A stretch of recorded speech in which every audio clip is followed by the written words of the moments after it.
Bismillahirrahmanirrahim.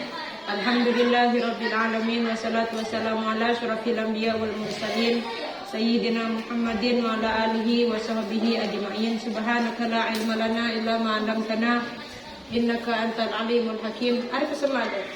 Wala haula wala quwwata illa billahil aliyyil azim. Bersama ke sini.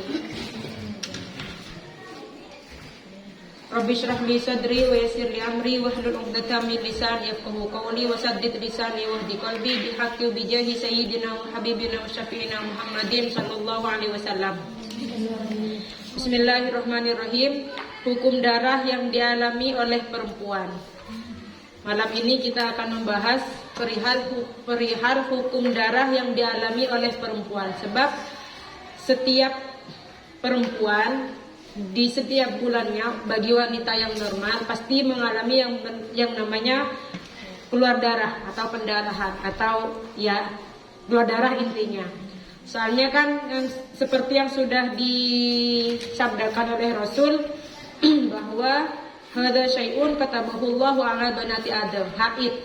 Haid adalah sesuatu yang ditetapkan oleh Allah atas para putri-putri Bani Adam. Hanya saja hukum haid adalah satu dari 3 hukum untuk wanita yang mengalami keluar darah. Kenapa? Tidak setiap darah yang keluar dari wanita hukumnya hanyalah haid, melainkan di sini para ulama sepakat bahwa darah yang keluar dari rahim perempuan terbagi menjadi tiga yang dapat dihukumi sebagai darah haid, istihadah, dan nifas. Kenapa ada 3 hukum? Sebab tempat keluarnya keluar dari tempat yang satu, ya kan? Terus warnanya juga sama, kadang hitam, kadang merah, kadang kuning. Yang pas keluar kita tidak bisa membedakan apakah darah itu haid ataupun nifas ataupun istihadah dengan membedakan dari bentuk atau tempat keluarnya darah itu sendiri. Gimana caranya untuk bisa dibedakan? Caranya ya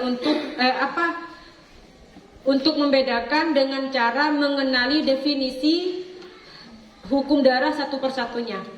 Dari hukum haid, definisi nifas dan istihadah. Di sini kan ada 3. Jadi haid, nifas, dan istihadah. Darah haid, definisi dari haid merupakan darah yang keluar dari rahim perempuan dalam keadaan sehat, normal, dan memang sudah masuk pada waktu yang ditentukan. Definisinya seperti ini.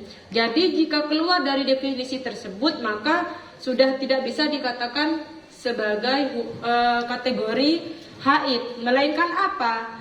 Ya kalau bukan istihadah ya nifas. Soalnya kan hukumnya hanya 3. Jadi tidak ada hukum yang keempat. Ini bukan haid, bukan istihadah, bukan nifas. Lalu darah apa? Darah damu fasad masuk istihadah, ya kan? Jadi tidak ada hukum yang keempat bagi darah yang dialami oleh wanita.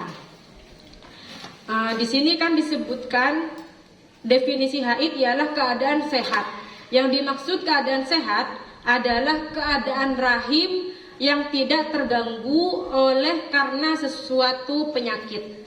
Artinya jika ada perempuan yang mengalami pendarahan namun ternyata akibat kanker rahim, waliyadzubillah, atau penyakit lainnya, atau bahkan diakibatkan adanya benturan yang disebabkan oleh kecelakaan semisal, maka hukum darah yang keluar tersebut bukan darah haid melainkan darah istihadah.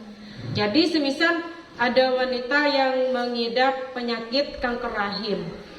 Nah, kebetulan penyakit tersebut lagi kambuh, ternyata keluar darah, pendarahan dari rahimnya. Maka hukumnya apakah haid? Tidak. Sebab apa? Sebab sudah keluar dari definisi haid. Definisi haid tadi kan disebutkan bahwa darah yang dialami yang keluar dari rahim wanita yang sehat, ya kan? Jadi sehat yang disebut di sini adalah rahimnya saja. Jadi kalau semisal ada wanita yang lagi sakit yang tidak berhubungan dengan rahim, punya penyakit yang tidak berhubungan dengan rahim, maka apabila wanita tersebut pendarahan, maka hukumnya ya antara tiga ini, antara haid, nifas ataupun istihadah. Ya enggak, bukan maksudnya ya haid ya kan. Iya, kalau misal udah keluar darah dalam waktu yang ditentukan, terus rahimnya dalam keadaan normal, meskipun tidak normal, badannya tidak normal secara keseluruhan, semisal punya kanker otak terus ternyata pendarahan. Otak dan rahim kan tidak ada hubungan. Atau penyakit menderita penyakit darah tinggi atau kolesterol, kan tidak ada hubungannya dengan rahim. Jadi semisal pendarahan, ya sudah, wanita tersebut dihukumi haid. Lalu terkait hal di atas, apabila ada perempuan yang sedang sakit, di sini disebutkan lagi kan, kemudian mengalami pendarahan, sedangkan sakitnya tersebut tidak berhubungan dengan rahim, maka hukum darah yang dialami perempuan tersebut adalah tetap sebagai darah haid. Lalu waktu yang ditentukan, di definisi haid di atas kan dalam keadaan sehat, normal, dan memang sudah masuk pada waktu yang ditentukan. Yang dimaksud waktu yang ditentukan adalah umur 9 tahun menurut Qamariatan Takribiyatan. Apa yang dimaksud Qamariatan? Qamariatan adalah umur 9 tahun menurut perhitungan Hijriyah. Artinya, jika ada perempuan yang usianya sudah terhitung 9 tahun, namun hitungan tersebut adalah berdasar pada hitungan Masehi, maka hukum darahnya masih dihukumi istihadah. Jadi semisal saya, Masehinya terlahir di bulan Desember, sedangkan Hijriyahnya di bulan Sya'ban. Ternyata 9 tahun menurut Masehi sudah masuk ke Desember, cuman menurut hitungan Hijriyah masih Rajab atau masih Maulid, Rabiul Awal semisal. Berarti kan menurut Hijriyah belum nyampe 9 tahun. Meskipun menurut perhitungan Masehi sudah masuk 9 tahun. Maka darah yang dialami wanita tersebut atau saya tadi, hukumnya masih dihukumi istihadah. Kenapa? Sebab hitungan menurut Masehi tidak bisa dijadikan dalil. Kenapa begitu? Soalnya kalau di putaran waktu bulan Masehi kan kadang ada tanggal 31-nya, ada 30, kadang 29, bahkan 28. Banyak bermacam-macam. Kalau di hitungan Hijriyah kan kalau bukan 29 ya udah 30, nggak mungkin 28 ataupun 31. Jadi dari alasan ini perhitungan bulan Hijriyah bisa dijadikan dalil. Jadi kita nanti jika sudah melahirkan, umur anak kita harus dihitung bukan hanya hitungan Masehinya. Meskipun pada umumnya ultah ya kan, ulang tahun yang dirayakan menurut Masehi kan? Iya, bukan Hijriyah. Kalau sebenarnya sih Hijriyah yang paling real umur kita itu menurut Hijriyah, bukan menurut Masehi. Terus Qamariatan Takribiyatan adalah jika perempuan sudah berumur 9 tahun secara perkiraan, dalam kurung tidak harus tepat pada umur 9 tahun atau zaman yang tidak bisa dimasukkan ukuran minimal suci dan minimal haid, yakni 16 hari sebelum 9 tahun. Sehingga seandainya ada anak yang sudah berulang tahun yang ke-9 menurut Hijriyah ya, namun hanya kurang 13 hari, maka darah yang keluar dari rahimnya pada saat itu sudah bisa dihukumi sebagai darah haid. Contoh, ulang tahun Zahra yang ke-9 akan tepat pada tanggal 17 Ramadan 1444 Hijriyah. Ternyata pada tanggal 10 Ramadan ada darah yang keluar dari rahim Zahra. Darah tersebut keluar ketika Zahra tidak mengalami kecelakaan atau benturan dan tidak sedang mengalami sakit yang berkaitan dengan rahim. Ingat, harus penyakit yang berhubungan dengan rahim. Ternyata tidak sedang mengalami sakit yang berhubungan dengan rahim. Maka darah yang keluar dari rahim Zahra dapat dihukumi sebagai darah haid. Berbeda halnya apabila Zahra mengeluarkan darah dari rahimnya pada tanggal 1 Ramadan, maka hukum darah tersebut adalah darah istihadah. Dan baru pada tanggal 2 Ramadan darah dapat dikategorikan sebagai darah haid. Mengapa? Karena sudah masuk dalam lingkup zaman takribiyah. Jadi contohnya seperti ini. Semisal Zahra ulang tahunnya ada di tanggal 17 Ramadan. 5, 6, 7, 8, 9, 10, 11, 12, 13. Kelihatan kan ya? 12, 14, 15, 16, 17. Nah ternyata keluar darah pada tanggal 10. Sedangkan tanggal 10 sudah masuk zaman takribiyah. Caranya menghitung zaman takribiyah ialah kita hitung mundur selama 15 hari dari pasca ulang tahun. Ulang tahunnya kan tanggal 17. Hitung mundur selama 15 hari. 1, 2, 3, 4, 5, 6, 7, 8, 9, 10, 11, 12, 13, 14, 15, 16 bukan 14. 16 tepatnya. Terus berapa? 16 kita kurung. Lah, di sini yang masuk dalam kurung berarti sudah masuk dalam hitungan takribiyatan.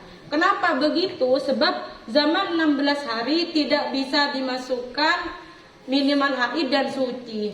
Sebenarnya sih bisa, ya kan? Minimal haid 1 hari, minimal suci 15 hari. Cuma kan seiring berjalannya waktu, detik terus berlalu kan, terus berjalan. Berarti kan di sini sih misal keluar darah langsung masuk dalam detik selanjutnya sehingga 24 jamnya terkurangi 1 detik. Jika sudah terkurangi 1 detik, berarti zaman ini tidak bisa dimasukkan antara minimal haid dan minimal suci. Jadi seperti ini, 16 hari. Lalu kalau yang masuk dalam kurung berarti masuk dalam zaman takribiyah. Di sini kan Zahra yang mengeluarkan darah di tanggal 10. Berarti sudah masuk dalam kategori haid. Beda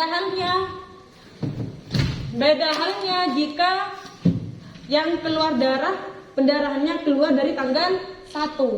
Berarti masih tidak bisa dikatakan haid atau tidak masuk dalam zaman takribiyah. Barulah di tanggal 2 Zahra ini bisa dihukumi darahnya bisa dihukumi sebagai darah haid. Sebab sudah masuk dalam lingkup takribiyah. Jadi semisal ulang tahunnya di tanggal 20, berarti zaman takribiyahnya ada pada tanggal 1, 2, 3, 4, 5, 6, 7, 8, 9, 10, 11, 12, 13, 14, 15, 16. Ada di tanggal 5. Jadi kalau keluar darah di sebelum tanggal 5 masih dihukumi istihadah, tidak bisa dihukumi haid. Paham kan? Jadi kalau semisal keluar darah di sini tetap melakukan perkara yang diwajibkan bagi wanita suci. Terus cara sholatnya gimana, puasanya gimana? Seperti biasa puasa. Cuman kalau semisal darahnya deras, yang sekiranya untuk melakukan sholat secara wajib, ya, secara diambil kayak secara minimal bukan, pokoknya diambil bagian yang wajib saja. Di sini wudhunya harus memakai wudhu listiba hatis sholah. Iya, jadi kalau lagi puasa gimana? Tetap memakai wudhu listiba hatis sholah, hanya saja tidak usah menyumbat. Jika tidak sedang menjalankan puasa, maka wudhunya harus memakai wudhu istibahati sholat secara sempurna, yakni memakai sumbat, memakai pembalut dan celana dalam serta ikat pinggang jika diperlukan. Lalu wudhunya memakai wudhu istibahati sholat. Cukup. Allah Subhanahu wa taala.